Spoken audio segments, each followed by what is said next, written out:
Empires don't usually die quietly. They burn, they get invaded, someone writes it down.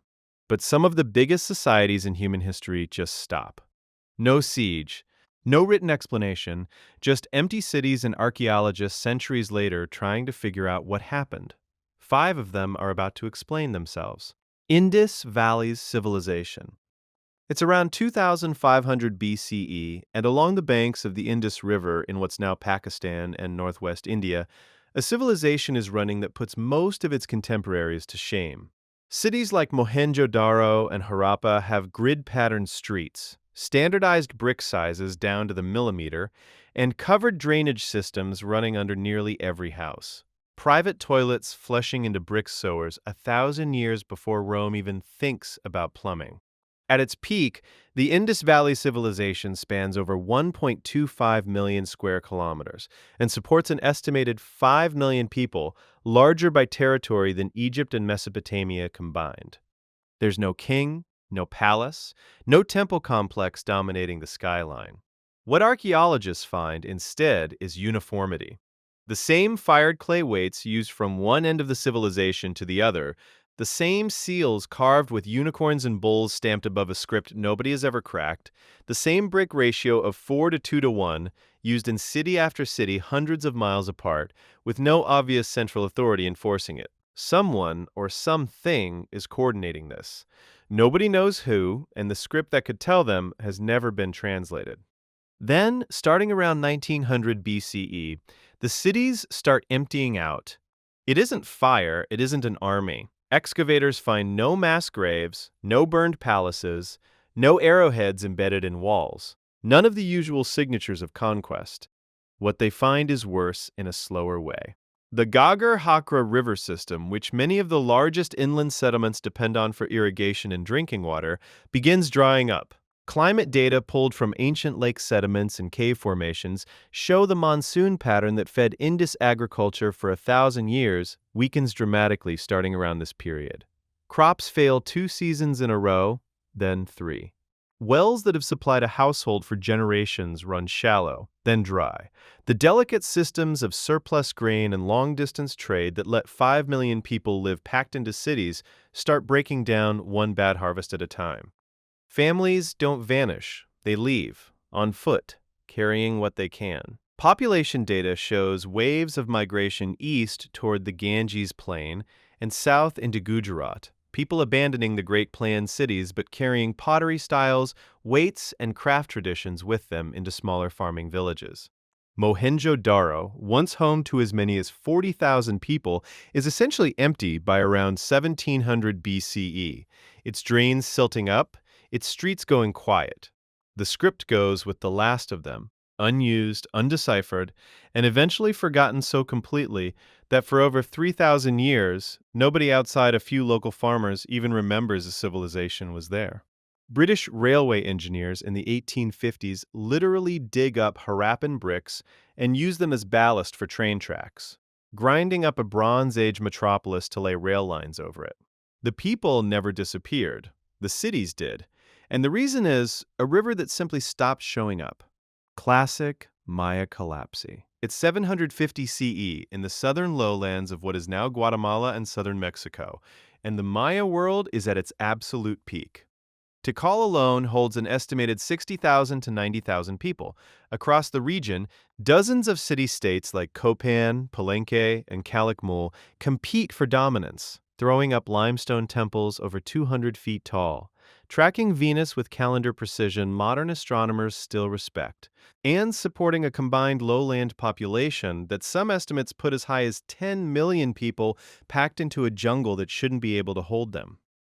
Within a century and a half, most of it is gone.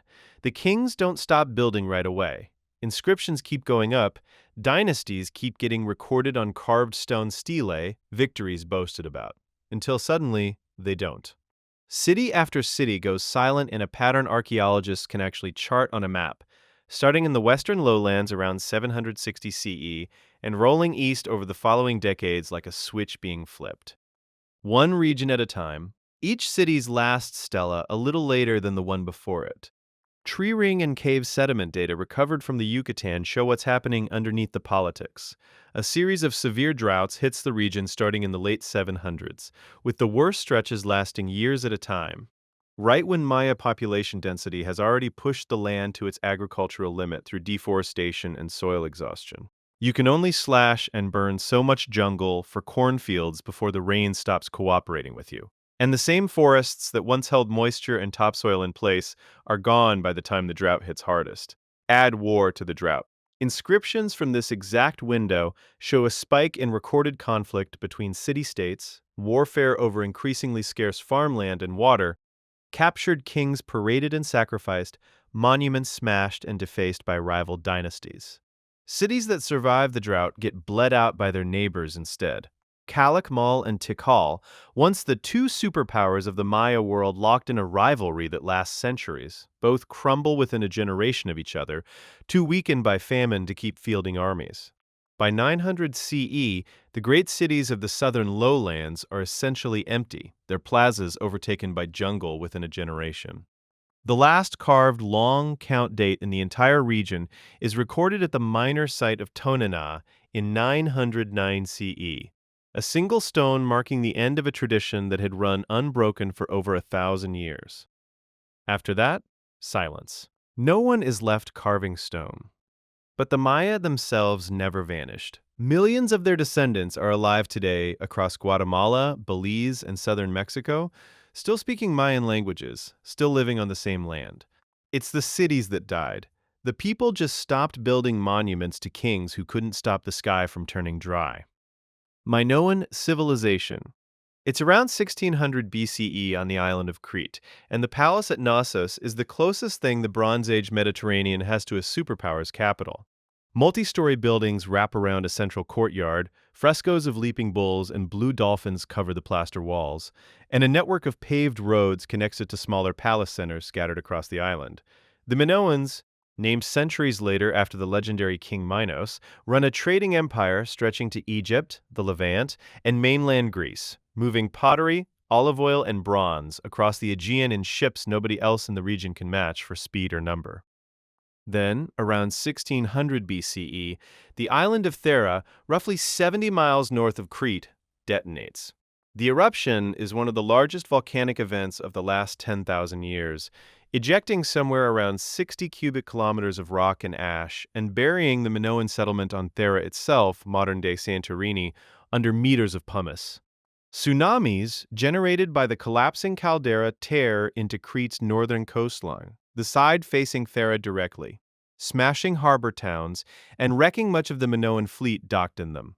Ashfall likely drifts over parts of the island, and the climate cools for a year or two afterward as the eruption's sulfur dioxide spreads through the upper atmosphere and dims the sun across the eastern Mediterranean.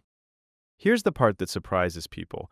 Knossos itself doesn't fall immediately. The palace survives the eruption and keeps functioning for roughly another 150 years. Hard evidence that Minoan civilization takes a brutal hit but doesn't die on the spot. What it loses is its edge. The fleet that made Crete untouchable is gutted. Ships and harbors destroyed faster than they can be rebuilt. Trade routes it depended on for grain and metal start slipping to competitors who never got hit by the wave. And on the mainland, a rising warrior culture is watching all of it happen, taking notes. The Mycenaeans, mainland Greek warlords with their own fortified palaces at places like Mycenae and Pylos, start moving into Crete during this weakened window, first as traders, then as something closer to occupiers. By around 1450 BCE, most Minoan palace sites outside Knossos are destroyed, likely by Mycenaean conquest. Burn layers and weapon caches marking the transition in the archaeological record. Even Knossos itself eventually falls under Mycenaean control, its administrative records now written in an early form of Greek called Linear B instead of the Minoans' own script, Linear A, which to this day has never been deciphered. The volcano didn't kill the Minoans outright. It just cracked the foundation enough for someone hungrier to walk in a century later and finish the job. Cahokia and the Mississippian world. It's around 1100 CE, just across the Mississippi River from where St. Louis will eventually stand, and Cahokia is the largest city in North America north of Mexico. At its peak, somewhere between 10,000 and 20,000 people live here, packed into a metropolis of more than 120 earthen mounds spread across roughly 6 square miles. Monk's Mound, the largest, rises 100 feet high and covers more ground at its base than the Great Pyramid of Giza. A wooden monument archaeologists nickname Woodhenge, a circle of tall cedar posts, tracks solstices with the same precision. Stonehenge does an ocean away.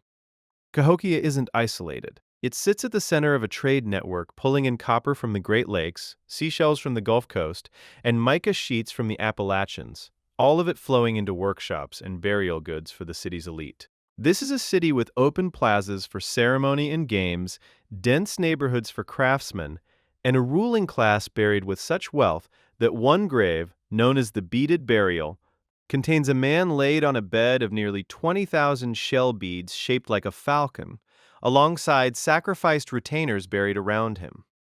By 1350, it's essentially empty. There's no single smoking gun, but the evidence points to a city that outgrew its environment and couldn't recover in time. Cahokia's population strips the surrounding forest for construction timber and firewood, and that deforestation, combined with intensive corn farming pushed right up to the floodplain's edge, likely worsens flooding and erosion along the very waterways the city depends on to eat. Sediment cores pulled from nearby Horseshoe Lake show a sharp increase in flood frequency starting right around Cahokia's decline, drowning the farmland that once fed tens of thousands of people. Around the same period, evidence of defensive palisade walls being built, torn down, and rebuilt suggests growing internal conflict, whether from resource competition or a political fracture inside the ruling class itself. Whatever the exact mix of causes, families start leaving in waves rather than all at once. Population estimates show a steady bleed-out over roughly a century until the mounds stand empty and silent, and the descendants scattered into smaller communities across the Midwest and South, carrying pieces of Mississippian culture with them into groups that European settlers will later encounter as the Osage, Quapaw, and other nations. The mounds stay behind, quietly eroding until 19th century farmers start plowing straight through them without knowing what they're standing on top of. Ancestral Puebloan settlements at Mesa Verde in Chaco Canyon. It's around 1100 C in what is now northwestern New Mexico, and Chaco Canyon is functioning as the ceremonial and political heart of the entire Four Corners region. Pueblo Bonito, its largest structure, stands 4 stories tall with over 600 rooms, built with sandstone masonry so precise that some walls remain standing after 1,000 years of desert weather, with no mortar holding them together. Roads up to 30 feet wide, engineered dead straight for dozens of miles regardless of the terrain in the way, radiate out from Chaco toward outlying communities, some aligned with astronomical events, like the solstice sunrise down to the degree. 2 centuries later at Mesa Verde, roughly 90 miles north, families are doing something dramatically different. Instead of building in the open canyon floor, they're constructing entire villages tucked into sandstone alcoves halfway up sheer cliff faces. Cliff Palace, the largest of these dwellings, holds around 150 rooms and 23 kivas, accessible only by hand and toe holds carved directly into the rock face, whether that's for defense, for ceremony, or simply for shelter from the elements. It's a level of architectural commitment that suggests people planning to stay for generations, not passing through. They don't. By 1300, both Chaco and Mesa Verde are abandoned. Tree ring data pulled from the timber used in the buildings gives archaeologists an almost year-by-year record of what's happening. And it points to a catastrophic climate event known as the Great Drought, a dry spell running from roughly 1276 to 1299 that grips the entire Colorado Plateau without letting up. For a farming culture growing corn, beans, and squash in a landscape with almost no margin for error to begin with, over 2 decades of failed rains is close to a death sentence, one bad year stacked on another until there's nothing left in reserve. Skeletal evidence from the period shows signs of malnutrition and, in some cases, violence, suggesting competition over dwindling resources compounds the drought's damage as neighbor turns on neighbor for what little food is left. The people of Mesa Verde and Chaco don't die out. Oral histories from Puebloan nations today, along with archaeological trails of pottery styles and architectural techniques, trace their descendants migrating south and east. into the Rio Grande Valley and onto the Hopi mesas of Arizona, where their direct descendants still live now. The Hopi word for the ancestors who built these places translates roughly to those who came before, and their own tradition holds that leaving Chaco and Mesa Verde wasn't collapse. It was a planned migration, guided by prophecy, toward where they were always meant to end up.